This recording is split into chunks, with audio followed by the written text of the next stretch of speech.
Matthew chapter 18, verses 15 through 20 in the New American Standard Bible. Now, if your brother sins, go and show him his fault in private. If he listens to you, you have gained your brother. But if he does not listen to you, take one or two more with you, so that on the testimony of 2 or 3 witnesses, every matter can be confirmed. And if he refuses to listen to them, tell it to the church.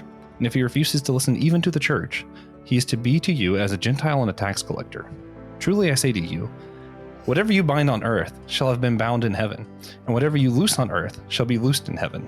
Again I say to you, that if 2 of you agree on earth about anything that they may ask, it shall be done for them by my Father who is in heaven. For where there are 2 or 3 gathered together in my name, I am there in their midst. Here, Jesus is instructing the disciples on how his followers should behave. Jesus gives a layout for how to correct a fellow follower, when to exile a fellow believer, and how to ask God for all things, all in one statement. Like, there's just a lot going on in this little section of scripture. Pastor Will, how do we think these instructions are related to one another, and what can we learn about Christian unity from this? Yeah, I think this is like the infamous Matthew formula of how to handle conflict. So you go to someone one-on-one, and if that doesn't work, then you bring a couple extra people with you as witnesses. And then if that doesn't work, then you bring the community together to have a discussion. And it's really kind of how to live in family units or in relationships with one another. We've used that in our congregation before, where there's someone that we need to have a conversation with to hold them accountable for actions or disrupting community. And so you go one-on-one. If that doesn't work, you bring others to let them know that I'm not the only person who feels this way. And then if we have to go bigger to the congregation, then that's what we have to do. But I think it's a way to love in a way that, it's a way to love someone in community with others, knowing that you're all entangled with another as a family unit. And so, yeah, sometimes that's not easy at all, as with friends, as with family, and in church life. So, it takes a community to do that together. And Jesus knew that. It's not just one person's opinion, but everyone together. Mm-hmm. Mm-hmm.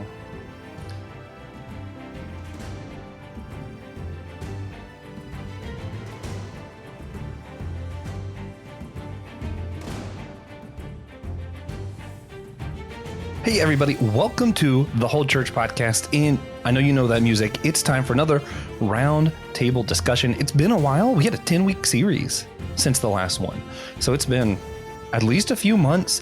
And for a special round table reunion, a comeback, also kind of a little bit of a soft reset. So I'm excited for this. We got a lot of people for this one. We have the one and only Elizabeth Clyde of the Clyde's podcast, as well as a Faith Church in Charleston area, South Carolina. There's a bunch of them. Hard for me to say. I'm going to say Mount Pleasant. That's a fun one. The only one we're not in. I love it. Yeah, go ahead. Perfect. We are also here with Nathan Gilmour of the Humanist Project, a bunch of other stuff. You like Christian Humanist? Yeah, let's say Christian Humanist. I'm like, there's a few Christian humanist projects that probably wouldn't want me as part of their role. Well, they don't matter to us. You know who does matter, though? The one and only Pastor Will Rose, our favorite Lutheran pastor who's been on the show. Right. Am I the only pastor? Maybe my favorite Lutheran pastor ever. No, there's been 2. Okay. You're easily my favorite. Okay. By a lot. I'm sorry for anyone listening who knows that reference and is offended. I apologize, but it's just true. Christian Ashley is also here with us of the Let Nothing Move You podcast, Systematic Geekology, Spidey Swing Bys, Friday Night Frights. If you can think of a podcast, he's probably been on it. The Humanist Project? The Humanist Project? He's probably been on that. Not yet. That's where when he lost all of his hair. That was pre-systematic ecology. He went to the Humanist Project and got so stressed out. And what brings us all together? You know, the knights of old would come together. Go on a quest to Camelot, something like that, something cool and epic.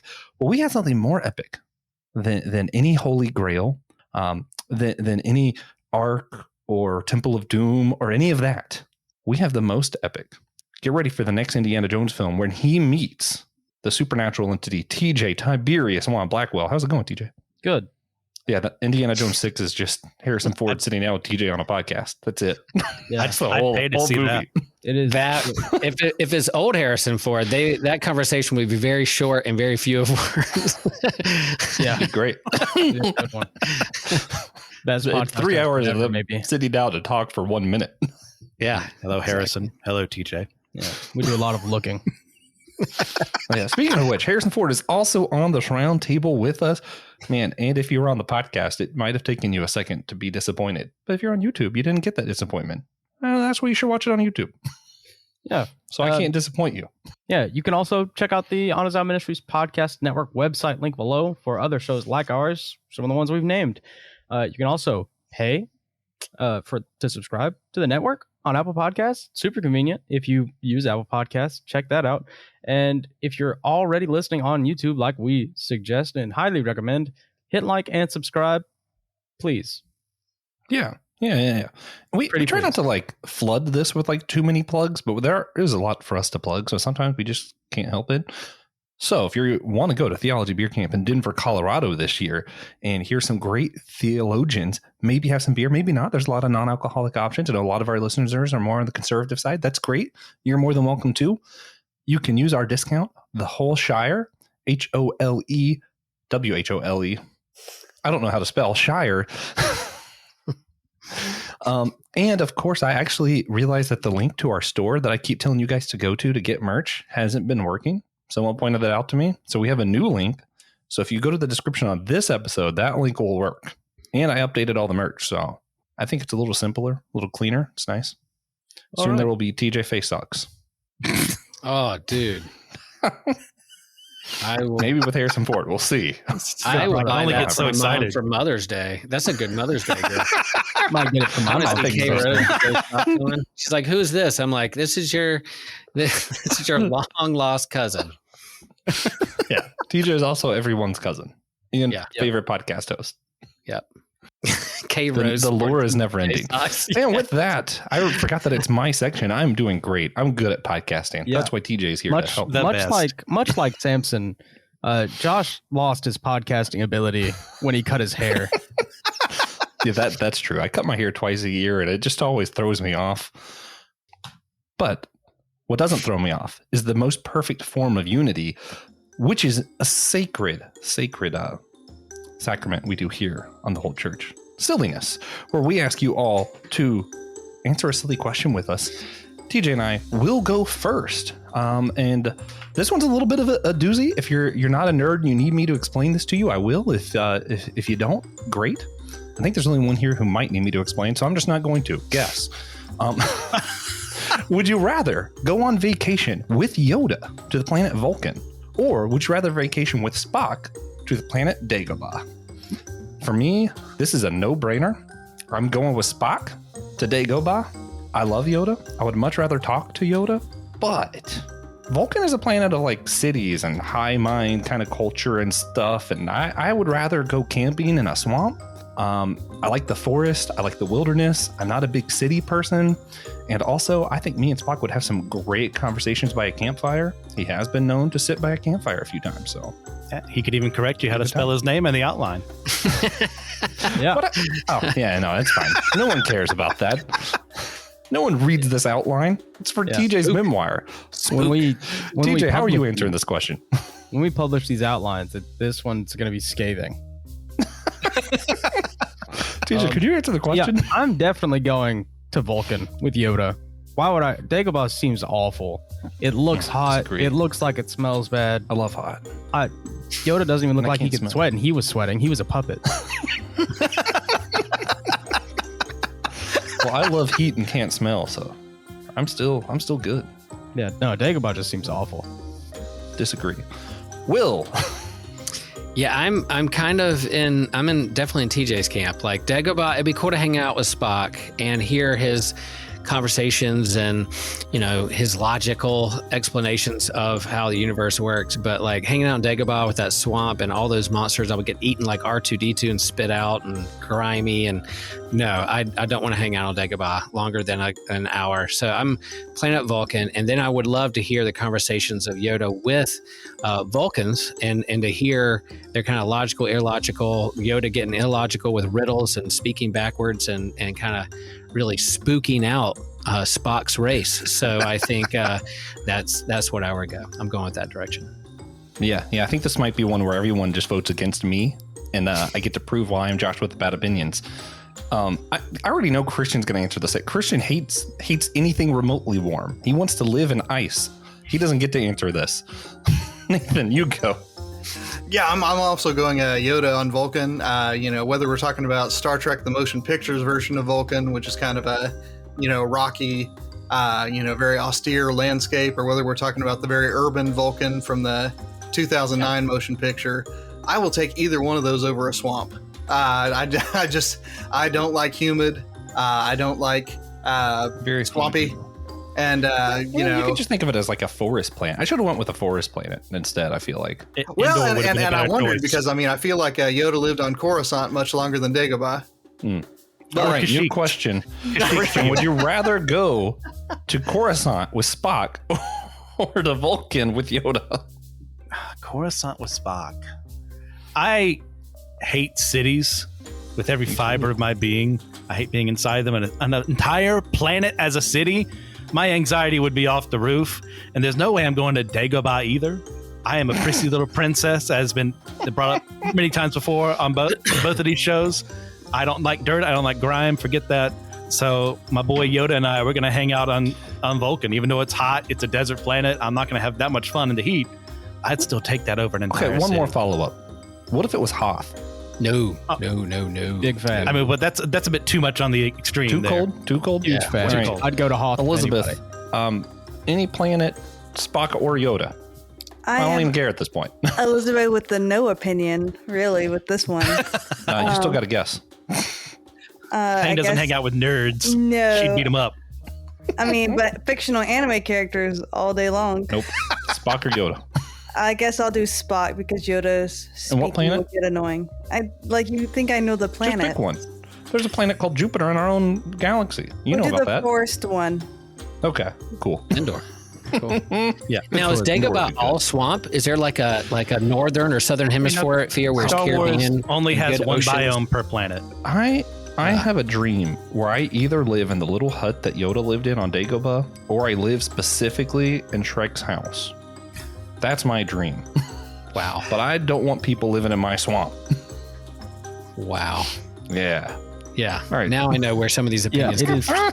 almost entirely swamp. I did bogs. grow up near Florida. Okay, anyway. So for today's purposes, we're going to be talking almost exclusively about local congregations. So unlike some of the other roundtables, today when we say church, we're most likely talking about the local church. It's safe to assume we mean lowercase c, which just means the people who meet locally with you in a building or at your house for church. That's what we're going to mean, unless someone specifically says capital C church, or we're talking about the large church. We'll do our best to say what we mean, but sometimes we'll probably slip up and say church and mean something else. But for the most part, today when we say church, we're going to be talking about little c. Yeah. So most of us here have been in Little C Church or around it for a substantial amount of time. Could everyone just kind of catch our audience up with how long you've been in or around churches and what your relationship is like with the local church? I'm going to start off easy with Will. Oh, yeah. I've been a member of a church since as long as I can remember. I was baptized as a baby in a Lutheran church, local congregation in Wilmington, North Carolina. We were there for a few years. And then we moved to another church because my dad had a better relationship with the pastor at that church. And that's the church that raised me in kind of youth group and confirmation and young adult. And then went to seminary and then been a pastor of local churches, one in South Florida, a little bit bigger that had a school attached to it, and then a smaller church in South Carolina, and now a medium-sized church in Chapel Hill connected with the campus ministry across from a university. So local congregations and churches. Oh, and I'll also say I was youth director at a church where I was in seminary, learning about the big abstract theology, worship ideas, theological spectrum of things. But then I saw also part-time youth director at a local church near the seminary where I'm still connected to a local church. So it's always been a part of my life. Yeah. I got to ask you about that, your time in South Florida sometime. Somehow we've never talked about that, I don't think. Yeah. Boca Raton. Sometimes. Yeah, I'd be happy to. Not right now, but sometimes. It's a complicated time in young Will's life as a pastor, but still. So much. All right. I'm gonna go in a little counterclockwise circle on my screen. So it's Christian next. Okay. Well, I was also raised in the church. Gave my life to Christ when I was 6. Got baptized as soon as possible after that. Then about 4th, 5th grade, we went to another church. Just felt like we were being led elsewhere. Fell in love with that one. Pastor and I are still good friends to this day. He's become a second dad to me. Then I went off to college at Wilmington. I didn't go to church for the first 2 years because I was convinced I was lone wolf Christian. I knew everything I needed to know. And church, I know everything, so why would I bother showing up? I was dead wrong. I was reintroduced back to church in the church that Joshua and I went to, and there are some mixed feelings in that regard, but we'll get to that later. Then after that, came back home for a bit. Then when I went to seminary, I started going outside of a second church that I was attending at home when I came back from school. I went to Sovereign Grace at Louisville, enjoyed it, but same thing, kind of felt like I was meant to be elsewhere, so I left there, and I just joined a church about a couple weeks ago, Walnut Street Baptist Church, and I'm currently trying to figure out where to serve. All right. Next is going to be Nathan Gilmour. Yeah, I was a teenage convert and, became a youth group kid there for a few years. Went off to Christian college and started serving a historically black church while I was in college and seminary. And in fact, shared the pulpit for a couple years there. So whenever you do that icebreaker game at work, 2 truths and a lie, one of my truths that I pretty much can cash the check anytime is that I used to be a preacher at a black church. But after that, moved to Georgia in 2002, and we've been a part of 3 different churches over the years, 2 of which I was run out of. So I've had some mixed experiences with churches, and I'm currently actually in the process of seeking ordination in the Disciples of Christ denomination. So a little over 30-year history. Definitely had its ups, definitely had its downs. Congratulations, by the way. Yeah, my history is not quite 30 years, but it's not my turn. Peng. Oh, it's me. Yeah. I also did not grow up in the church. It was about middle school when a boy invited me to youth group. And since then, I would go to church camp, grow my relationship with God. I think early on, I felt a call to ministry. And for the past 11 years, my husband and I have been with Faith Church in the Somerville, South Carolina area and the surrounding. We have multiple locations. And I am also licensed minister with the Assembly of God as well. That's a new thing, though, right?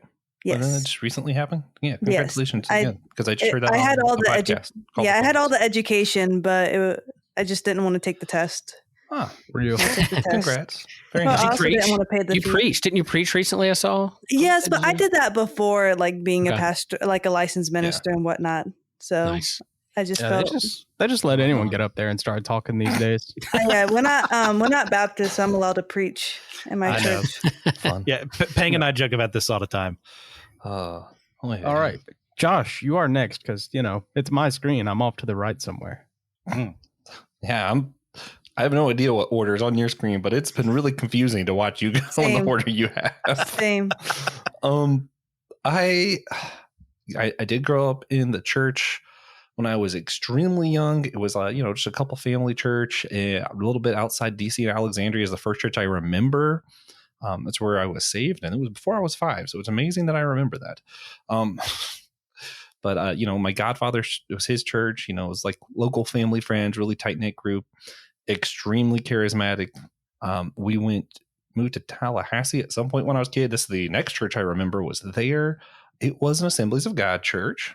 That's where I was, baptized. When I first spoke in tongues, all that stuff happened at that church. It was a very spiritual experience. Again, extremely charismatic. We moved to the Charlotte area, ended up going to a church in the Rock Hill, South Carolina. Still charismatic, a lot less so, I would say. It was a Church of God Prophecy. Most of them are extremely charismatic. Ours got picked on from some of the others. It was called Bapticostals. So picked up a certain flavor there. At some point, I went to the same church with Christian when I was at college there for a couple of years. I went to Charleston Southern, had a lot of Baptist experience there. Actually attended Elizabeth Church a couple times. So it's kind of cool. Yeah. I've been all over the place, mostly in the charismatic circles. Just, where my heart was until a couple of years ago. I did have a kind of a bad experience while I was ministering with a church, and when I did some work and stuff, and that's not what drove me out, but that was just one factor of many and a bunch of other stuff. And eventually I just kind of found more of a home amongst more liturgical churches, and ended up where I attend one Lutheran church and am a member online of Will's church. So cool stuff. True. Fun times. All right. TJ. I've been involved in the church in one way or another for about 24 years. I am turning 25 in a couple weeks. Your whole life then, would you say? Yeah. I probably went to church before I went to some of my cousins' houses. Realistically, my entire life I've spent in the church, and I just kind of got more involved over time until I started working and having to pay rent. And now I work most Sundays, but I still help out at my home church with, integrating the young adults, something we struggle with a lot. And I was the state youth director's aide for a little while. We didn't do a whole lot, but I was that. Yeah. Yeah, I remember that. Yeah. Fun times. Yeah. Oh, that's right. I forgot. I was also at Assemblies of God for a little bit when I was in Wilmington. I did two churches. I would go there, and then I went to the same church as Christian. And at Assemblies of God, I actually started 3 different children's churches for Assemblies of God in that area. So that was fun. That was a fun time. Like, as far as like church experiences, that was one of the more fun ones I've had. Because starting children's churches from nothing is fun. That is not fun. We have different definitions of fun. Because you have to like start with the parents, and then you get the kids involved, and then you get the kids comfortable while keeping the parents comfortable. It's a lot of work. Sounds like a local congregation hotspot, or controversy, or it could be stressful. Yeah. But also, so many of mine were like planning big events to get people involved. And a lot of them were Marvel based. And it was back at a time where people like just started to learn about Iron Man. And like, who are these other Marvel heroes? And I'm like, let me tell you about Moon Knight. And people are like, who's that? It was great. Here, you know how to get kids to come to children's church? Let's talk about Moon Knight. There you go. Yeah, it was great. Well, there's a lot of good lessons in Moon Knight. Yeah. Ooh, yeah. When to trust your schizoid delusions. Listen. When not to trust, you got to tell a kid that God probably doesn't want you to pull someone's spine out and use it as a weapon. It's good advice. Don't do that. Yeah. Here's an illustration of what not to do. Things you can learn from faithful follower of Christ. Unless you're in 2 Kings, in which case that's totally on the table. So, in the time that we all talked about that we have spent with churches, what are some of the arguments? And I'm not going to do order or anything. Just if anybody has anything they want to, lift up or mention. Any arguments that stood out to you, or splits that you've seen happen in the church that maybe made an impact on you and your life? Since Christian already hinted at one, I'll let him break the ice, and then anybody else just raise your hand if you got something. Yeah, this is more of a personal split than like a church split, but the pastor of the church that Joshua and I attended at had his own, as I've spoken about before on the show, his own version of what a man should be. And I did not fit that mold. And despite his many, many attempts to make me into a mini version of himself, I resisted every stretch of the way, even though he was someone that to this day I highly respect as a teacher, highly respect as, someone who can preach the word well. We just could not jive in that respect. And for my own mental health and safety, I had to leave. And that was a huge decision because I had a lot of good friends there in that church. I was serving in the church. I was helping out. But there were also times when I was denied positions of higher authority because I wasn't him and I wasn't like him. So I left and came back home. And I have another church that I've also mentioned on here where it kind of spun off of the church I attend back home, Real Life, became the Vine. And it started too soon. And without the support it needed, we had the opportunity, we took it. And as a result, he got overwhelmed as a leader, and also a tremendous leader, tremendous person to have as a friend, kind, compassionate, but just wasn't ready to take that leap yet. And he thought he was. And as a result of that, he had to end the church. Will's face when you started that, though, was really entertaining. Just for the record, if you're not on YouTube, you missed some great facial expressions. TJ, what did you have? My church is full of old people, to put it lightly, normal stuff. But I've seen quite a few times where our congregation will kind of shove out a pastor because they aren't relatable to them. They aren't saying the things that they want to hear. You guys hear me? There was a youth pastor, it was an associate pastor, it was a head pastor, and it leads into like pride, I want to say. That was very real to me, was realizing that everyone still kind of struggles with letting go of what they want instead of what is better for their community and the church. So that happened a few times. Will? Yeah, I would say I've seen that too, where you have kind of the older members or members that have been members of the church for a longer time that do a little gatekeeping when it comes to new members coming in with new ideas or wanting to be on committees, or a new pastor comes in and has new ideas. I've seen it happen over like change of youth directors of people who are pretty passionate about what they think their youth should be and do, and the activities they should do. Oh, they should have more fun, or they should have more time learning, or why aren't we as big as that other youth group right down the road? What are they doing that we're not doing? Come on, can't our youth director be cooler than the other youth director? I mean, that kind of stuff will really kind of wear and nitpick a church and wear it down, especially the staff. And then the staff get burned out or don't feel appreciated, then they're going to get out. And then the other members who aren't in that fight are going to feel like, nope, I don't have time for this drama. I'm going to the church. So it can really spiral and really tear up a church if they're not working together and communicating. So I've seen that a number of times across different churches.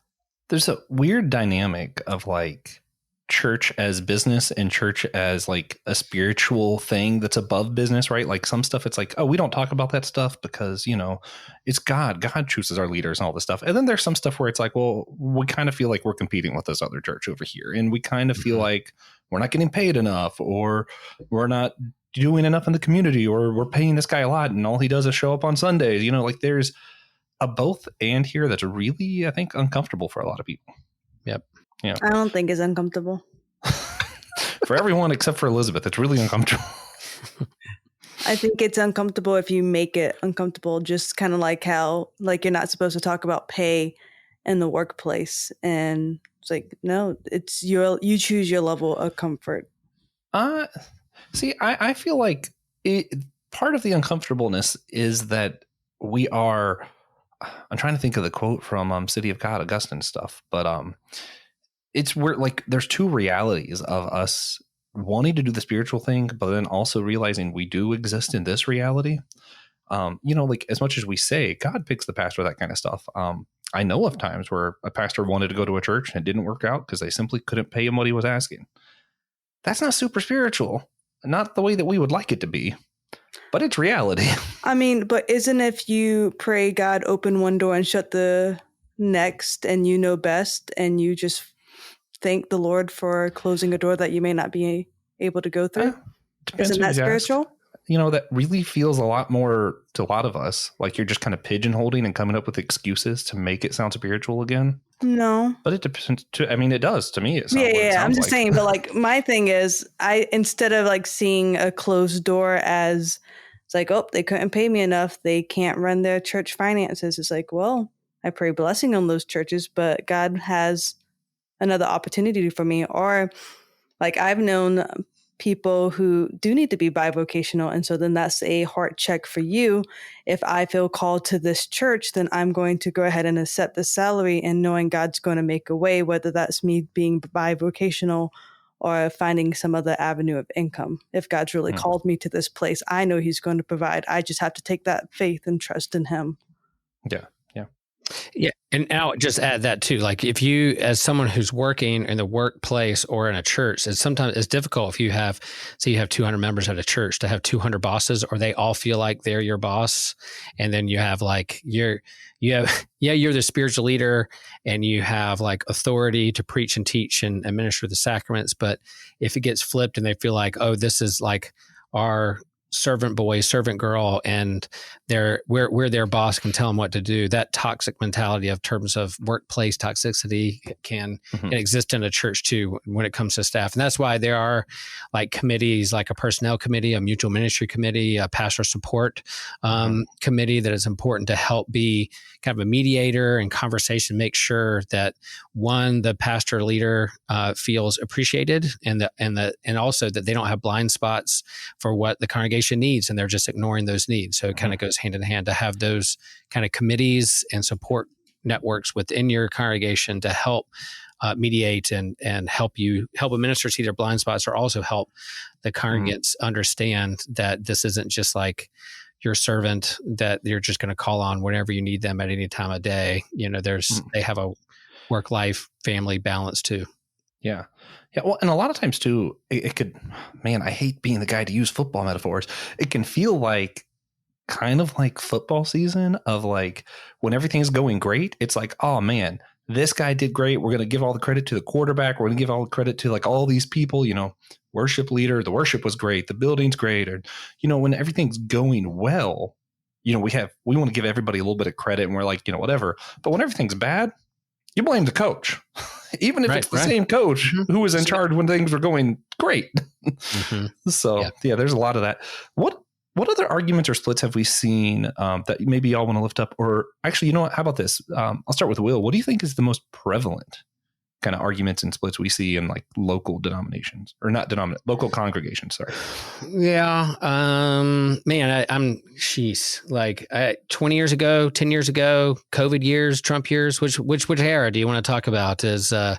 Because it's definitely the new normal, heightened sense of like urgency of political life and post or Trumpism, Christian nationalism, COVID, like all those things kind of really leveled up in the last 4 years as before. Like, yeah, when I was a youth director down in Florida, it was definitely want to keep up and keep growing. Church growth model. You want to keep up with the mega church or the bigger church down the road, and are we as cool as that church kind of thing? And parents wanting to make sure their youth is being taken care of and raised right. But now I think it's a little different in terms of if you're not virtue signaling the right political issue, then maybe you're not doing your job. But then there's the other side that gets pissed when you bring that up. So there's those kinds of things. I would say mostly, again, I know I have to hop off here in a little bit, but I would say when you're in the local church, like the national denominational churches and big theological abstract concepts, that's easy to counsel or to avoid or say, I'm going to block that or change. But when you're a local congregation, you're with one-on-one as more people oriented. And so you're in an intergenerational community where it's like a family. And then some people you like and more than others. Jesus said, love everyone, but he didn't say you have to like everyone. So there's just some people naturally I'm going to get along with better because we connect better or relate better, have more things in common. But in terms of how to understand and love as a family, there are times when you come as a family and you have to have some hard conversations around like, how do we spend our money and what is our budgets and how do we take care of our buildings and what's going on in people's lives. So that local congregation, it gets a little messy because you're in like intergenerational family relationships as a part to like big abstract theological issues. Those are important. super important. But when you're week in and week out seeing the same people, and you know that they have thoughts and opinions and they're going through hard times or good times, how do you come together as a community and work together as one unit? Not always easy, but I love our church council meetings because we have those conversations. How's our stewardship? How's our buildings doing? Who's picking up the slack? Who's burnt out right now and feel like they're doing too much? All those conversations are on the table when you're doing life together as a community together. And then also as a pastor, I'm trying to integrate new members into the congregation who may have newer ideas or different ideas with, as we talked about, older members who've been around a long time who we haven't always done it that way. But that's cool. The people who are in need to understand why we do those things and do some listening. But then the older folks or people who've been around longer or members longer, hopefully can be challenged to have an open mind, open spirit, open heart to listen to the newer members who have fresh ideas. So all that is one moving fluid organism that you have to, when Paul talked about the body, there was a reason why he was using different body parts and how to work together as a body and as a team. So he didn't use football analogies. He used a body, Joshua, but that's part of it. I mean, he used running analogy. That's He's some Olympic. He was familiar with Greco-Roman Olympic sports. But. Nathan, same thing. What are some of the more common arguments or splits you've seen? The only one I've been involved in personally had to do with a church where a significant portion, I'll say half just for shorthand, but I'm sure the statistics weren't that neat, became convinced that a preacher had to go, and pretty much down the middle, the other half of the church backed the preacher. And so, it was a scenario where it wasn't the church turned on the preacher, and it wasn't that the church turned on the people who turned on the preacher, but rather it was so evenly split that half of them just left. That's the only one I've been involved with personally. And that was, 15 years ago, maybe. The ones that I hear about more recently are the ones that Will was just now talking about. They usually flow downhill from partisan divides, right? Sure. That is just a reality that has become much more acute in the last decade or so, that, people don't leave their political parties anymore because the church says to. They leave their churches because their party tells them to. And, I've seen just so many of my friends, go through church splits precisely for that reason. And usually, it's a numbers thing, right? If it's just the clergy that resists whatever political wind is blowing, they just get rid of the preacher. But if the congregation is kind of split down the middle, then the church splits. I will say that, the old cliche about, splitting over the color of the sanctuary carpet, as far as I can tell, we'll get to that later. It's a hyperbolic cliche. I've never actually seen or heard of it happen, except when people are using it as a cliche. It's kind of like the, the hyperbolic, the other party shoots puppies things, which was a hyperbole until about 2 weeks ago when Christian Humanist actually said, actually I do shoot puppies, but yeah, that's that's politics in 2024. I will say that too, Nathan. It's hyperbolic to talk about the carpet and speed of the hymns. But when you're doing a building project, say you want to expand your church, move a church, renovate the church, that is definitely when those high ideas or hyper ideas or sensitive ideas of I was baptized in that church, please don't ruin it. Or I was married in that church, don't renovate it. I don't want it to look different because my wedding picture, there's are definitely, I was able to come to Holy Trinity. That makes some sense. I was able to come to Holy Trinity after they did a big building project with a new sanctuary. And I heard of people who left or had opinions that it looks like a barn. I can't believe we changed. But now, hindsight, 10 years later, people were this is the best decision ever made. But back then, the pastor had to make that decision. They had a lot to navigate. So I'm thankful for that. But yeah, whenever you do a building renovation or you have to spend money, kind of like a family, Cindy, I have to have a hard conversation where we're what color paint? Are we going to repaint the front door? Yeah, that's you wouldn't think it would be difficult, but you got to go in the paint store and look at the paints and argue which one you think is best or not. But it happens in churches too. Yeah. And we'll get to that a little bit more here in a little bit. Although I will say, just in the time doing this, in the first year that we were doing our podcast, we actually asked everybody a similar question as to like what kind of splits they saw and how we can like overcome this. We actually heard of a church that was named the Doorknob Church because they split over the doorknob. They did not like that they did a certain kind of doorknob, so they got a new church and then named it after that, just out of pettiness. So it doesn't exist. I'm going to speculate. I've never been there. And this is just speculation.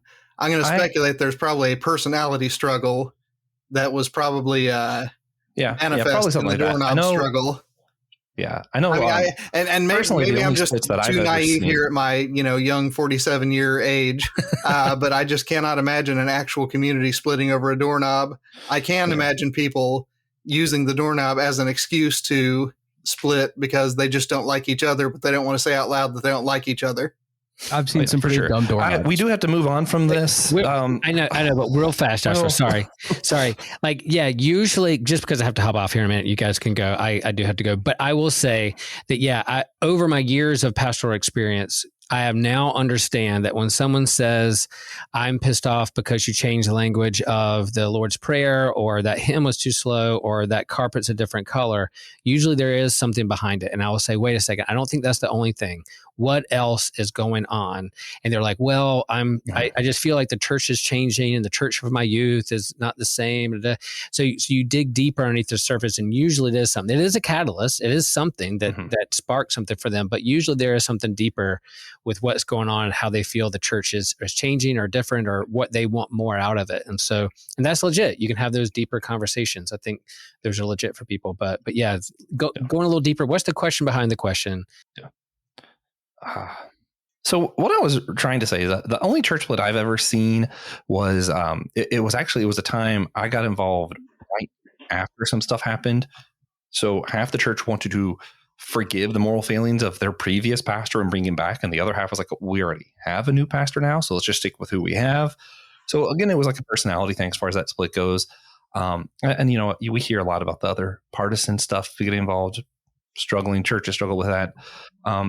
Christian, Elizabeth, did either of y'all have anything you wanted to add as far as like what are some of the most prevalent things you've seen in like church splits or So as I was saying, my church is very blessed. We're about to celebrate our pastor's 40th year being lead pastor over the church, and he grew the church from like 50 people to now we have like 9-10 locations, over 4,000 people average. And so within that 40 years, there's been a lot of opportunities, I guess you could say, for a church split. Of course, we've had many people transition out, but we haven't gone anywhere near like a actual church split. And it could be because since we always launch campuses, people have a natural out to, if they are upset with the Somerville campus, they can try the Goose Creek campus, or they can try the Moncks Corner campus. And we call them campus hoppers. We do have like some people who do that. So I think that kind of, I don't want to say guardrails us of a church split, but the main reason of a church split is you have division. And even though we have multiple campuses, our campus pastor, our lead pastor, Pastor Larry, he has always done so well with communicating vision, and this is faith, and this is why we do what we do. And he leads with transparency and open communication, and he does it so well. So like I said, we're very blessed. A lot of campus pastors were not happy with his big decision this Sunday, but they honored the leadership. We had just a table. We didn't announce it. We didn't do anything big, but our lead pastor is very passionate, and he thinks voting is your civic privilege. It is a privilege being a citizen of the United States. He didn't push it on anyone, but in case anyone was unregistered to vote, we had a table open. They can sign up to vote. And so some people did not love it. Some people did. And so that was a big, not really, I wouldn't say division, but it was a preference. And I think that's the biggest thing. People want to die on their preference instead of just. Yeah. I mean, it's still a dispute. That's fair. Yeah. Ironically, when I was at Assemblies of God in Florida, my pastor was also Pastor Leary. And then I went to South Carolina and got Pastor Gary. Not confusing at all for a kid. Christian, do you have anything you wanted to add to this segment before we get to TJ's favorite part of this, I think? from personal experience, what I've seen cause the most problems inside of a church, preventing unity within, is pride of leadership, more often than not leadership, sometimes in the congregation. I'll throw that out there too. A lack of self-awareness for people in charge, and a lack of accountability for people in charge. Not every church I've been to has had those problems. I may have had one, may have had none, but there are certain ones I can think of where the deacons just felt like they were people who existed in the church and they had no say, and they would never think to overrule a decision. And I've had other churches where the deacons thought that they were God Almighty himself, and they would throw and do everything against what the pastor would say. And I've had pastors who would not step out to think that, hey, maybe my opinion isn't the only thing that matters. Maybe I need other people who will challenge me and work alongside me through challenging me. So I'll just throw that out there. Yeah. Yeah. Good stuff. I mean, bad stuff, but No, bad good stuff, content. All right. So one thing y'all know we like to do on the round table is the round table roundup, not sponsored. I'm going to read out 4 questions so everyone knows what they are, and then I'm going to go back one at a time, and each of you can answer one and only one of the 4 questions. You must repeat the question you are answering. No one can respond or ask any follow-up questions until after the roundup is complete. Some questions might not get answered. If we all choose to answer the same question, that sucks, and we're dumb. Josh and I will be participating. The questions are as follows. A, are arguments about thermostats and carpet and the like as prevalent as some people make it seem? B, how do our local disputes impact our ability to witness to others outside of our church? C, do churches with a more hierarchical structure have less local disputes than more self-governed churches? Or D, how does our liturgy play a part in the existence or absence of local disputes in the church? Who wants to go first, and what would you like to answer? Yeah, Christian. Yeah, I'll go first. I'll do B. How do our local disputes impact our ability to witness to others outside of our church? Once again, from personal experience, poorly. Extremely poorly. As in attempting to reach out to people, invite them, and them being, wait, you mean that church? Didn't you guys have this issue right here? And me not knowing that our dirty laundry is exposed to the entire city, that non-believers know what's going on in the church. That's how bad it was. That's how people were, how much people were gossiping about the issue. And it was affecting people leaving. It was affecting people wanting to come. And I got to say, it took a lot of work to get things back on track that wouldn't have existed had we just dealt with the problem at the source rather than letting it spread out. Yeah. All right. Josh, you're saying a lot of things. Do you want to go? I just felt like he needed some noises of affirmation, but I can go. Yeah, that's a spiritual gift. Yeah. That makes you next. Words of affirmation. Noises of affirmation is my spiritual gift. When I do word, it starts messing it all up. Guys, shut up. I'm going to answer, how does our liturgy play a part in the existence or absence of local disputes in the church? I actually think it can be rather important. I don't have any facts backing this up, mind you, other than just reading books by Caitlin Chess. She's awesome. But I do think that there's this sense when you add liturgical practices to your church, it kind of forces you to change your focus. You can't, if you have like good liturgy and you're doing like the Apostles' Creed every service, you can't just focus on your local church. You are forced to think outside of that, to the history of the church, to what the church has been before you've been here, to all of the other churches that are saying the same creed. My church, we are part of the ELCA. They have prayers that we're going to read, and that's when we're reading this, it forces me to focus on everyone else in this congregation is saying the same prayer, caring about the same thing, thinking about these same issues. And so are the other people in other churches also reading this and thinking about it. So I think our liturgical practices can force us to focus on other things. Whereas if all you have in the service, in my opinion, if all you're doing is worship and a sermon, sometimes it's really easy to almost sit there as someone who is critiquing or only there as like an audience member as opposed to someone who's participating. So I think that can affect things. But yeah, nothing to back it up other than just, Caitlin Chess said it and she's cool. She is cool. That's all. Elizabeth Pangalang and Clyde, which roundup question would you like to answer today? I am going to do churches with a more I can't speak with today. Say that word for me. Hierarchical. Hierarchical. I can't say it. We don't want heretical.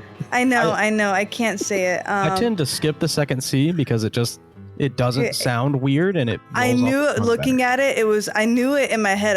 my tongue was not, I also skipped the second C, but I never realized that I did that. So I'm doing that one. Structure have less disputes, more than self-governed churches. So do you mean by this, like within like the Assemblies of God network, you want me to answer, or my faith church, how we have like a lead campus answer? Assemblies of God. Go with? Okay. More like how does it? Do you think in general churches that have to answer to some other thing other than just themselves have more or less disputes? I guess is the question.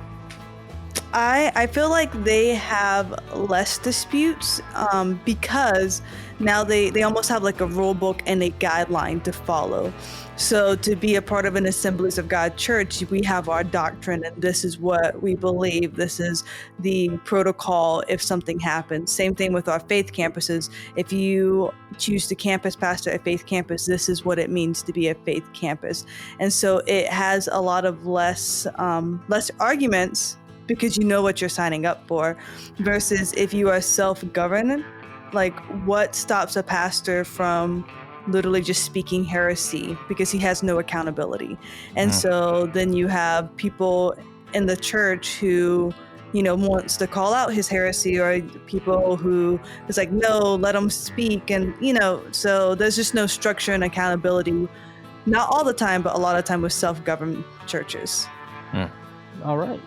Nathan Gilmour, my friend. All right, I'll take a swing at A. Our arguments about thermostats and carpet and the like, as prevalent as some people make it seem, my sense is that those are often kind of like I was talking about before, events that become the story when really they are a decorative layer on top of the real story.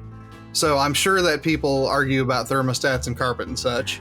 I'm also confident that if you dug down even just a little bit, you'd find out that there's a matter of teaching, there's a matter of partisan affiliation, there's a matter of personality conflict. There was something that actually has the requisite force to split a church lurking somewhere beneath the surface.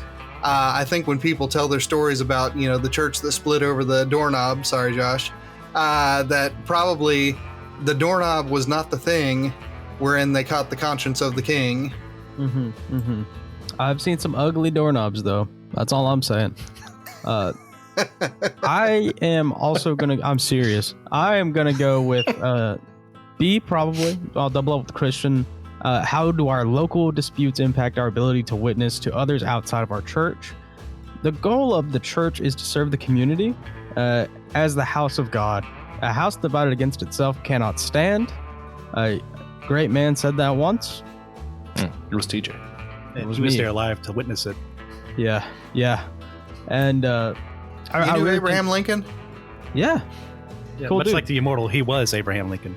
I love Invincible. But no, me and Abe wrestled together.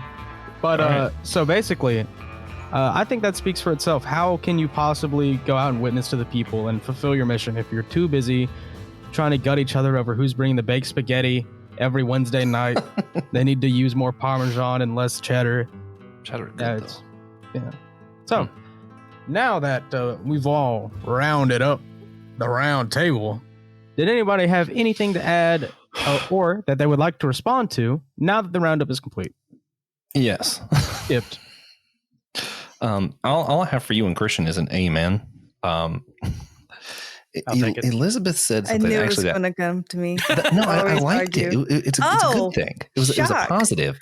Wow. Because you're talking about like the accountability and how maybe less disputes happen because people aren't calling out the pastor, which was interesting because it's like oh yeah, that's right. Some disputes, some splits can be good. Splitting from heresy is a good thing. Yes. It's not something we think about a lot on your favorite Church Unity podcast, but sometimes unity ain't the answer. But the thing I wanted to respond to that Nathan said, I think too, a lot of it is people who work behind the scenes sometimes blow issues up. And it's like no one ever really split over the thermostat. But the amount of times you hear people who work in church complain about people complaining about thermostats is a lot. Because what happens is you hear, if you're working in church, a lot of times, you hear all these medical emergencies, all these things like people's souls, someone out on drugs, all these like crazy stuff. And then little old whoever, Betsy, wants to come up and I just can't believe you would keep the church so cold. And it's like, for her, it's a legitimate concern. And I actually do think, hey, that stuff matters. Also, if you're keeping the church too cold, you're using too much power. Yeah. But yeah, but it's not that her thing doesn't matter at all. Like if it's uncomfortable, someone should say something. It doesn't have to be a full complaint, but say something. But when you've heard all these other big complaints and then someone, no matter what their reasoning or heart is in the issue, brings something like that up, man, is it frustrating because you're like, who cares? Literally, someone down the road is in the hospital I have to get to. Who cares that it was a little too cold? But also, people do care. My favorite ever, we were doing portable church. And so we always had a tent set up for the guest area because it was hard to find space. And I was in charge of the volunteers, making sure all the front was set up. I was like, hey, it's not raining today. Let's put up that tent, guys. We're going to be welcoming. We're going to volunteer. She was older. She's like, we're not doing the tent today. I'm like, oh, why are we not doing the tent today? It's beautiful. She said the air was too damp. And I will tell this story till the day I die. It's one of the funniest church encounters I've had. So I think also you say, we blow it out of proportion, but it's more it's funny. Yeah. Look, sometimes we laugh so we don't funny. cry. Being humid in a tent is pretty awful. Gotta hand it to her. There was at least once that TJ and I had to share a tent, and it was just so bad that it was a pop-up we went tent. to a dock. We literally slept on a dock closure. Still. Yeah, no. It was for 2 hours on a Sunday morning on the beautiful day. And plus, we're in the South. We live in humidity. The air is always too damp. Always. I love humidity, but not that one day. That one day was too much.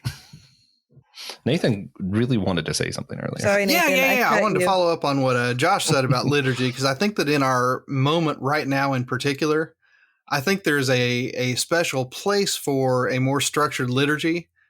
Precisely because it militates against, it puts a barrier between a congregation and the kind of special services that, you hear so often, drive off droves of people.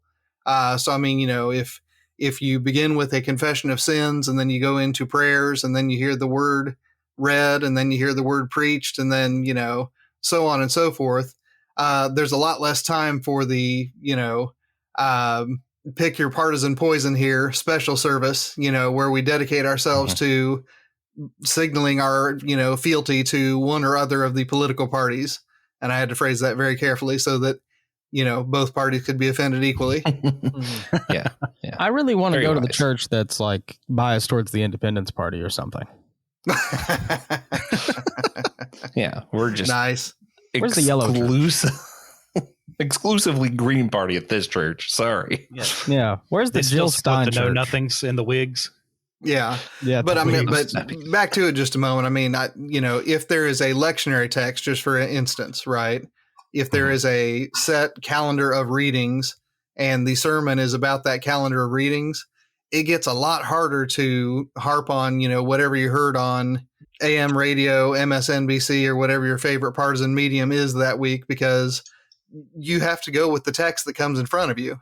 So, I mean, I think that, that's one of those things. I mean, of course I teach a lot of sonnets, so this is always my go-to example, but if you have to write 14 lines in a certain meter and a certain rhyme scheme, you have to have pretty, impressive skill set to actually make that work and actually make it original. I think the same thing goes when you're working within a more structured liturgy. Mm-hmm. Yeah. Yeah. Nothing lets you flex your creativity like a limitation. It's true, though. Yeah, that's why I said it. Sounds funny, though. So how do we address these issues or prevent them from getting in the way of unity? Do we have to just accept these kind of fights as something that's going to happen at this side of heaven? Communication. Can we work to better ourselves in this area? Especially with transitions happening, a lot of people, they want to know why, and they may not deserve to know the why because you're in leadership and you have a different perspective, but just communicating to them. And if they understand the why we're doing something, if they still have a problem with it, this is how we do it. We're not making you stay. We would love to have a place for you here. We do have a place for you here, but this is the why we do it.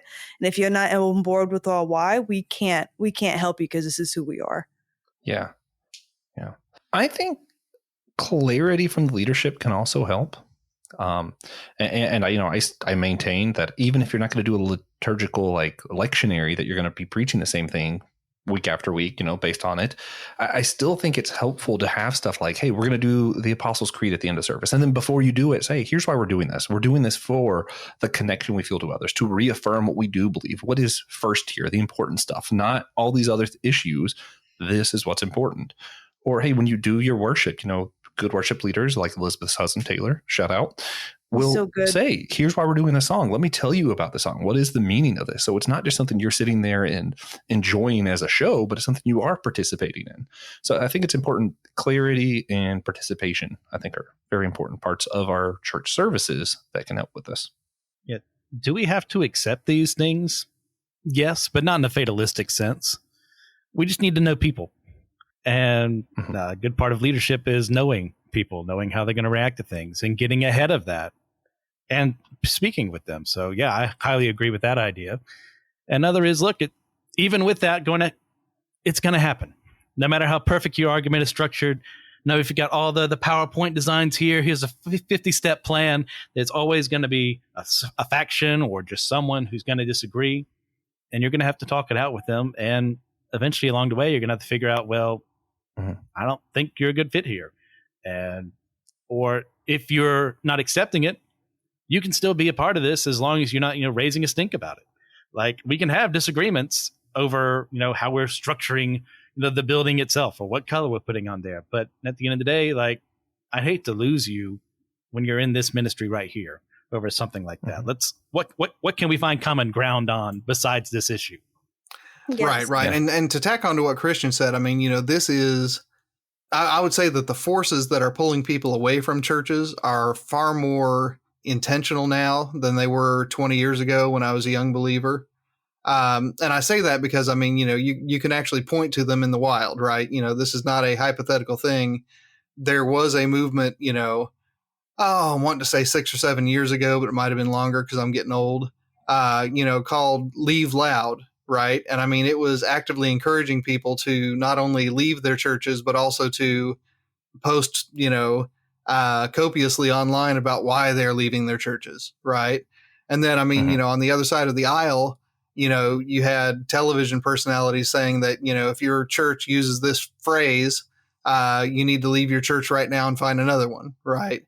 So again, I mean, I know that I harp on this a lot when I'm on the Whole Church podcast, but I think that when we're talking about church unity in the decade that we're operating right now, I mean, those are some of the forces that, even if they're not the most powerful, they are the most deliberate in their, desire to actually separate people from the communities with which they worship. Like I said before, I mean, very few people would leave a political party because their church said so. But a lot of people, and I know them personally, have left and are leaving churches because their political party told them to. Yeah. No, it's sad. The other thing, so that's one of the big ones we mentioned. The other big one we mentioned were people leaving basically because of personalities or because of the pastor, one way or the other. So for those who aren't the leaders of the church, for the regular people of the church, I'm going to let Elizabeth answer this after TJ, the king of brevity. I was kind of curious. What do you think we could do as far as like, how do we maintain unity when we have strong feelings about the leader that maybe aren't positive or great? Well, it's a difficult thing to do, to put yourself aside. If you're not able to do that, you can talk to your leader. You can also leave that church. I know we don't want to do that. We want to promote unity. That's not church unity. But there's a lot of ways that can get in the way. And if you're not able to set yourself aside to belong to the church that you love, then, oh well. As the great warrior poet J. Cole once said, pride is the devil. What? I mean, yeah. Okay, Elizabeth. You have to kind of check the heart. Because if someone's leaving the church because they do not like how much the guy talks about his shoe collection, but he's still, like, his sermon is still biblical and stuff like that, that's just a preference. I can't address that because you can choose to sit under the personality of this pastor or not.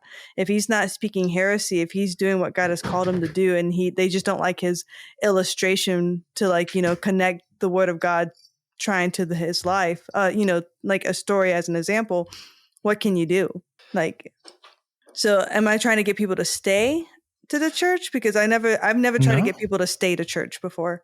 No, it's brought up a lot of thoughts for me, all the random things that we all just said. So I do think there are different kinds of answers to this, because if it's something where, like, the pastor's constantly bringing up one way or the other, does not matter what side he's bringing it up, but if he's bringing up LGBTQ issues every single service, I could see that being a legitimate cause for concern. Or, if he's constantly talking about his wife in ways that you think is demeaning or not appropriate. Yeah. I get so that weird. kind of stuff. Yeah, no, like, there are like legitimate reasons. And then there's reasons of, like, the shoe example. I think that's a good one too. So I think first you got to ask, what kind of reason is this? If it's more the shoe and you just don't like examples, I think maybe put yourself aside, like TJ was talking about, humble yourself, whatever. If it's something that's like the wife or something else that you're like, this is concerning, this would be my thought. I'm curious how y'all's response. I don't think the pastor is above anybody else. We're all a priesthood of believers. Had to be really careful how I worded that because of our other podcast. I almost said the wrong word. But, I think the Bible teaches that we all have authority in Christ, right? So I don't think that Jesus' words only apply to people who aren't pastors. I think that verse that we read at the beginning still would apply, that me and Christian could come together, pull the pastor aside and say, hey, listen, we noticed you're talking about your wife this way, and we don't think it's really appropriate, and correct him. And if he doesn't, bring in more. And if not, let's have the church talk about it. That's perfectly fine. That's why I said in the beginning, like, the pastor really has to check his heart to see if he is above approach or not, because he's not. No one's above approach. But if you just don't like my example because I said a funny story about my kid, but I'm talking about how I stumbled just like my kid, and and God still picks me up every single time. Like, that's my example. Like, I didn't say anything biblically inaccurate. I didn't demean anyone. We always have like, we just did a series, Sex, Lies, and the Truth. And we do talk about our stances on certain sexualities and gender. And this is our stances. But once again, we are an Assemblies of God church. This is what we believe. This is what we're sharing. And this is what we hold true. We're not shaming anyone. We're just holding our stance. So if you are uncomfortable with that, there is still a place for you here. But if this makes you uncomfortable, we're not going to change who we are for your comfort. We're not here for your comfort. We're here to tell you the truth about Jesus. Yeah. I honestly forgot that topic-based preaching happens. I literally just forgot that that's a thing. My mind was more thinking of, like, if you're going through the book of Mark and somehow every chapter and you relate back to that, that's an issue, because not every chapter is about that. I will say too, there's a way to leave well if this issue does become something you need to leave over that doesn't break Christian unity in my mind. So let's say, for example, I've never been in this situation, but let's say Pastor Will, for some reason, has decided that from now on, his favorite sermon illustration is cars, driving, and stopping at stop signs. And for me, I have PTSD around this subject. So he uses that illustration every single Sunday. Eventually, I can't handle it anymore. Sorry, Pastor Will. I know you wouldn't do this. I love you. But that doesn't mean he has to change his preaching because of me. That means maybe I need a different preacher, and that's okay. I can leave well, explain my reasonings, leave on good terms, and still have unity with the church without having to go to that church specifically. Mm-hmm. If that makes sense. And some people do. So we've had people, they have been hurt with the church before, and they almost come to us to heal for a little bit. And then they've come and like, hey, we feel like it's time to go back home to our church, or hey, like, we really enjoyed our time here, but now we're going to transition here. And that's great. Let us know, especially because if you are a regular attender and you're a volunteer and you just dip out, we're going to worry about you because we care about you. Yeah. Nathan, Christian, do y'all have any thoughts about this side of the conversation of how we can maintain unity, subjects about pastors and personality splits and disputes? Like, if that were me, if I were the pastor in that scenario, I would like to meet with this person. Say, hey, like, what is it? What did I've done? Or what did I say? And then, if there's nothing, if it was that example you gave earlier about the car, and you came up to me and said, hey, I went through this horrific accident. I pretty much died.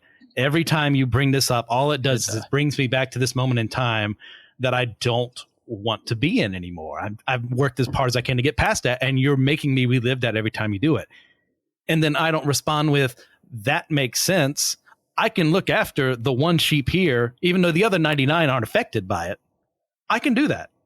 But if the pastor doesn't do that, and it's still bringing you to that point, making you relive those things that have hurt you, I'm fine with you leaving in that scenario. I wouldn't be fine if I was the pastor and I didn't listen to you, but I'd be fine with you going elsewhere because you're not being fed. You're not being cared for. You're not being tended to. And that's not loving. That's not what the pastor is supposed to do. Mm-hmm. Also, while we're talking about times that's appropriate to split and tying it back to Nathan's thing, I do think it would be appropriate for you to go to a different church because the church you're at is talking about politics so much that it's become more a place of politics than a place of the Word of God.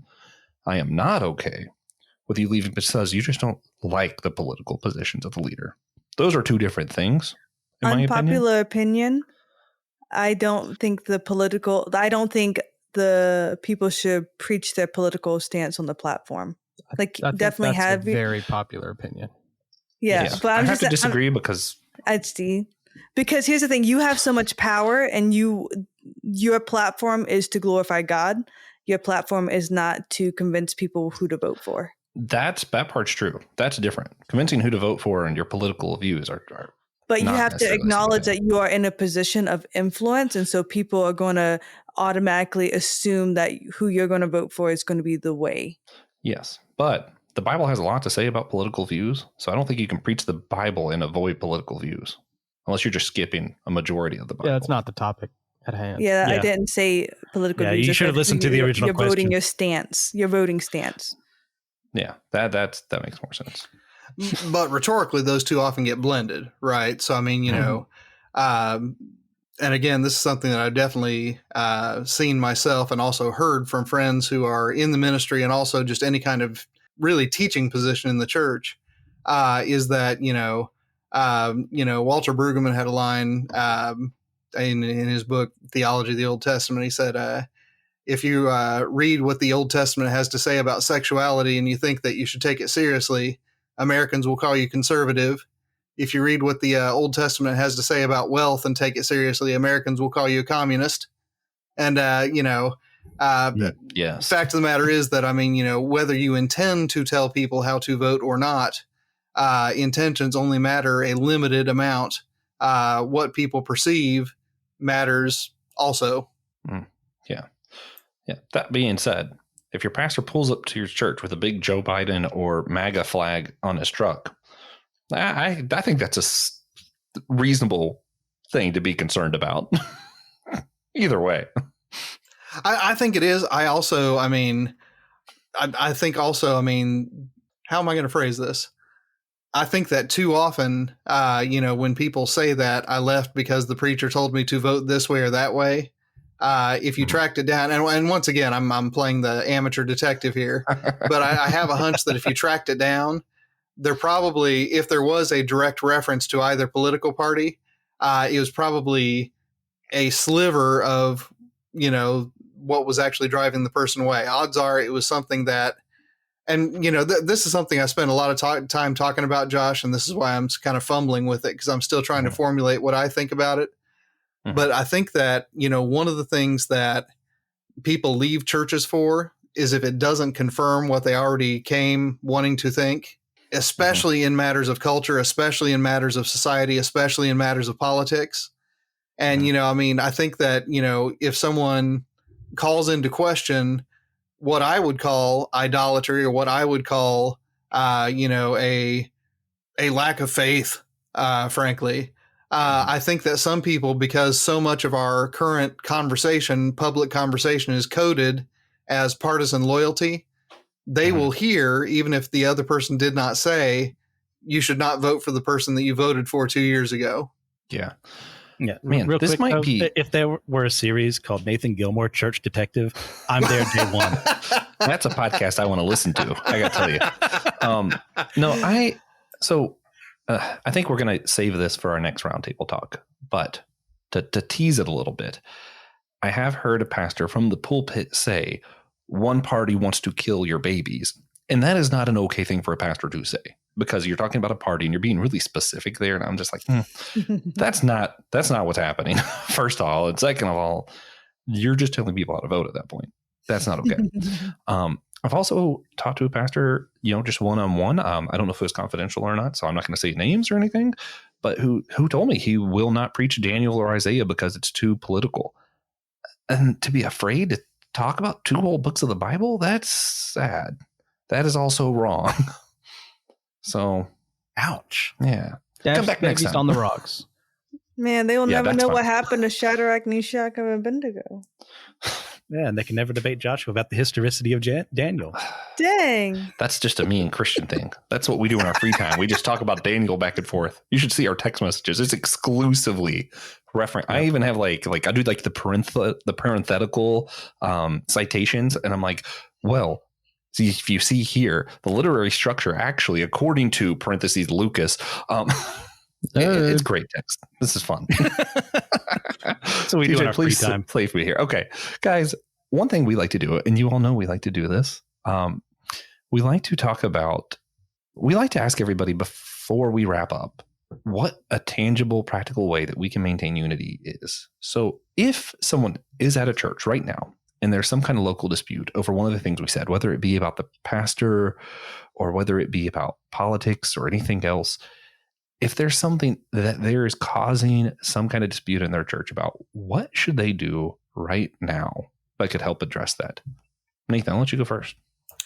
Sure. I think one thing that especially those of us who teach and those of us who preach in churches can really push the unity passages and really point them towards, and I know this is exactly the opposite of what we just said we should do, but point them towards Christ as ultimate and political parties as at most secondary, and probably intermediary, and probably less than intermediate. Yeah, okay? Less than tertiary.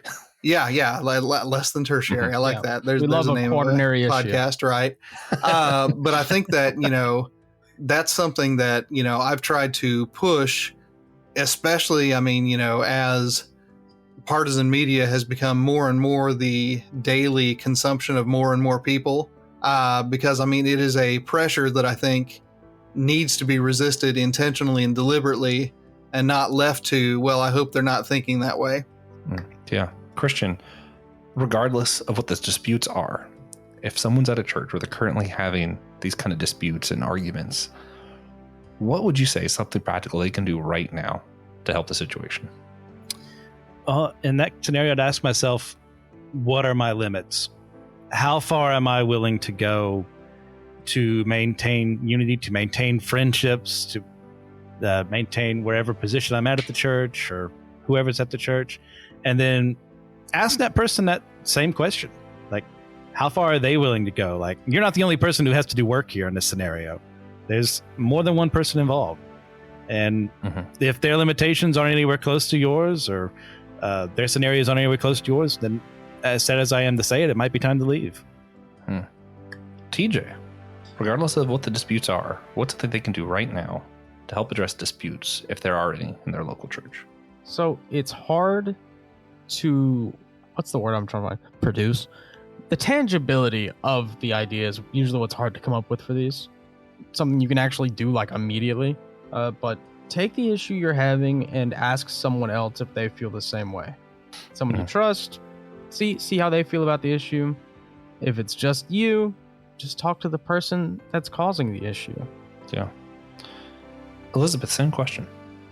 So my first thought would be like, man, show gratitude. And that sounds really weird, but I feel like gratitude is such a powerful thing whenever I'm feeling down or I feel like I'm upset with someone, me personally. If I start thanking God for what they've done in my life, or I just start thanking God for like their presence, number one, that puts my eyes off of that situation. So I calm down a little bit and it kind of realigns my focus.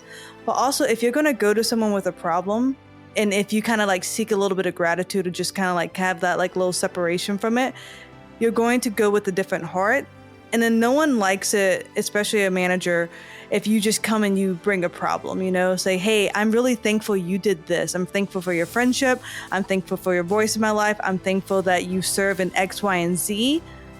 I do want to bring this up as an area of concern because it's not just showing like, hey, I think you suck and I want to fix it. It's like, I see your worth, I see your value, and I want to help you grow.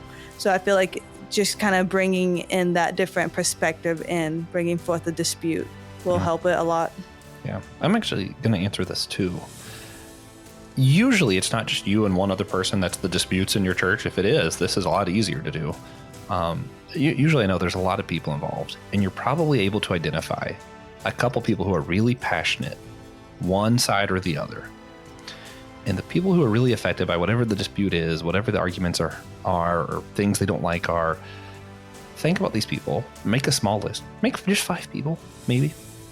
Write their names down, pray for them, text them, and just tell them you love them and that you're praying for them. You don't even need to, the issue is going to come back up. It's going to. Sometimes it's okay to take a break from the issue, from the struggle, and just let people know that you care about them and that you're praying for them. And I think that might be the most, I do. I think prayer in general, I always think is the most important thing to focus on. So that's where I'm going to go. I will go to war and die if somebody tries to change my church's Viridian carpet. Just want to put that out there.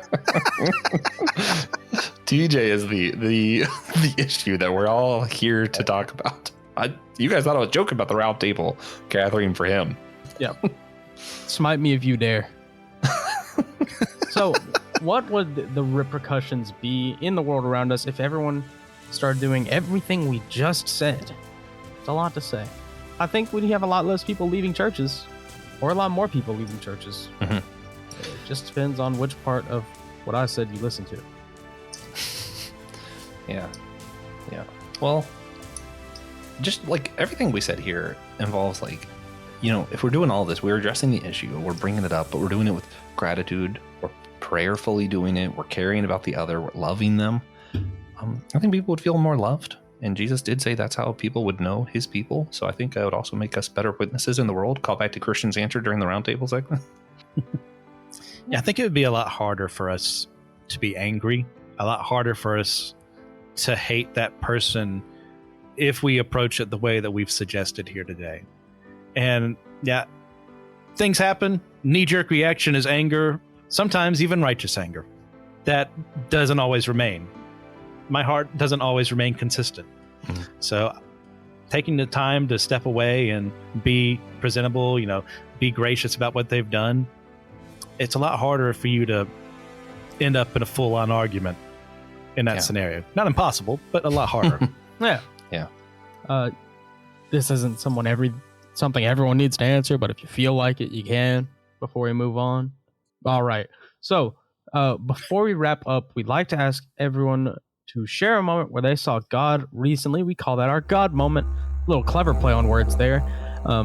Whether it be a blessing, challenge, moment of worship, whatever it may be, I always make Joshua go first because it gives the rest of us enough time to think if you were unprepared for this moment. Yeah, I have a small story, so that'll help everyone have time to think. I won't say where because I don't know if I'm legally able to, but I was somewhere that had produce and discovered a caterpillar, a very tiny caterpillar. that at this point has gone through chemical washes and been in a refrigerated truck and traveled who knows how far and all this. And somehow it was alive. For those of you who follow this podcast for any time at all know that I have a pollinator garden at home. So naturally, I put this little tiny caterpillar that survived all this crazy stuff into a little cup, brought it all the way home, where I actually looked like I took a picture, did the little Google Lens thing, figured out what kind of caterpillar he was. And I was like, oh, wait a minute. I have a host plant for him that he can eat and survive solely on this plant. So I brought him to my house, put him on the little plant, watched him for a while and just appreciated, hey, he's eating, he's living, and then thought about that whole verse where Jesus says, hey, if I will feed the sparrows, how much more do I care about you? I was like, man, if I am capable of this much care and attention for a tiny caterpillar less than the size of my pinky nail, how much more does God care about me? And it was just nice. It was a good thought. Yeah, we had a ladybug in ours the other day. I love when those happen. Yeah. So I will go next out of kindness. But I've been seeing a lot of people, a lot of really young people that I know get really active in protesting for pre-Palestine, which whatever side of the coin you land on, I don't really care. That's your business. But it's so cool to see young people be active politically. That's awesome. And they go hard. Like, they're not playing around. They're willing to get, beaten. As long as it's peaceful, it's awesome. No, I support any kind of protest. All right. It's our constitutional right. No, it's still illegal a lot of the time. A lot of the time. Anyway, that's my God moment. I love to see active young people. I like how much we're flirting with the law during our God moments today. It's great. Christian, what's your legally questionable God moment? Nothing legally questionable here. So, like I mentioned last time I was on, and earlier today, I did join a new church, and I'm looking for places to serve. And our church happens to be one that was at one point in time really wealthy and has a larger facility than other churches. But the membership has dwindled a little bit, but pre-COVID, we had a functioning gym and skating rink and bowling alley and stuff like that have been in the bit of disrepair. And I just had a meeting with the pastor Wednesday about working together and seeing if we could restart those programs that were happening pre-COVID. And the response was very positive. He was enthralled by my enthusiasm and the enthusiasm of someone else that might be working alongside me. So I was really happy to see that those facilities could see some use. We could get back into the community again and reach out to people. And I'm really hyped on that.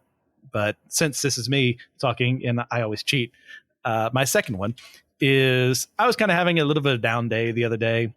And I was just talking with my mom, and she forwarded me a video of my niece just playing and saying mama. And that just meant the world to me, to just talking about my sister-in-law in that way. Like, she's almost a year old now. And as a special bonus to the YouTube viewers, I have a lovely picture of my girl Malin. Cute. And yeah, the light of my life, love her to death. It just feels good to have her in my life. Good stuff. Mine is kind of a God moment, as in I had to put my trust in God because I officially resigned from my job. I will not be teaching next year. So in 3 weeks, 3.5, 4 weeks, I will be jobless with nothing lined up. But I know it was my season has ended with the school district, and we don't know what we're going to do. But but just trusting God, even in the quietness, He's still there. That can definitely be a challenge. All right. Bring us home, Nathan Gilmour. Yeah, mine is also involved with school districts, but on the other end of things, as I was telling folks before we started recording, last calendar year, a college teaching career that took up algebraically half of my life on this planet came to a crashing end. It was sudden, it was ugly, and it was not my fault. But I'm getting up to the finals week of my first year teaching high school. So I'm not good at it. I I still have a long way to go when it comes to, teaching in this new context, but I have survived. And I know that, a lot of my friends who have left academia have ended up a lot worse than I have. So, I'm certainly thankful that I've landed, I might have lost my landing gear, but, go where you will with the airplane metaphor. I lost it. Hudson River's right there. Oh, man. We're throwing it back to Sully for that one. Anyway. Yeah. So, please share the episode with a friend. Share with an enemy, a cousin, any other, adversaries you might have. Any other people in your life. Aunts, uncles. I count those as cousins for the purpose of saying it, but... I thought you were counting them as adversaries. It depends. Yeah, it definitely depends. But get the merch on our store to support the show. We just fixed the link. There's some cool stuff on the way. We are making socks with my face on them for some reason. Yes. What is more church unity than TJ's face? Yeah. Just the great unifier, they call me. Oh, man. Also, guys, be sure you check out the other shows on the Anazile Ministry Podcast and Network. Christian has one on there. Let Nothing Move You. It's fantastic. He's getting ready to wrap up Genesis. So, hey, check out the whole network. There's one feed on Spotify, and you can find the network on Apple Podcasts and see what all other shows are on there. Yeah, it's pretty cool. We hope you enjoyed it. Convenient. Next week, we're going to have Michelle Lazarek, author of Raising Kids to Follow Christ. After that, we'll be doing an episode with Will Rose of Systematic Ecology fame. Also, was here today. Brian Doze of the Many Paths Podcast Network and Nick Polk of the Tolkien Heads, formerly of Systematic Ecology fame, to discuss our involvement in this year's Theology Beer Camp 2024 in Denver, Colorado. Our code is WHOLESHIRE, that is WHOLESHIRE, for anyone interested and looking for a spell discount. So much better than me. Yeah, I know how to read. Looking for a discount to the event, and we will have on Pastor Leslie Schoenfield to discuss her journey as the first ordained woman in her church and her work on generational unity. And at the end of season 1, Francis Chan. Whoa! He still doesn't know. I just cut to the punch. He doesn't know, guys. I'm sorry. None of you have told him. It is on you. It's your fault, but he doesn't know. Yeah, he will be. Yeah, he is Slow Bro's hidden ability. Unaware. Yeah.